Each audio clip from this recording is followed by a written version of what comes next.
Awe mainta awardo tratar em sua parte final, tratamento, maneira que o juez avisa awe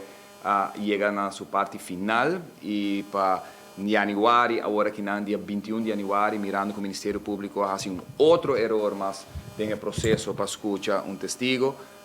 Lo tem caso dia 21 de januário para escutar e para dar ao Ministério Público uma oportunidade para corrigir o erro que não faz. E de viajar ao juez, e está sumamente positivo para mim, discutir com o juez de viajar avisa que o dia 22 de januário, que é dia depois de dar uma oportunidade ao Ministério Público para corrigir a falta que não faz, lo dá uma sentença para o que trata o caso aqui de Flamengo, que dura 5 anos e 3 lunas, e maneira qual eu entro agora contra o Comitê Síndico, aqui me digo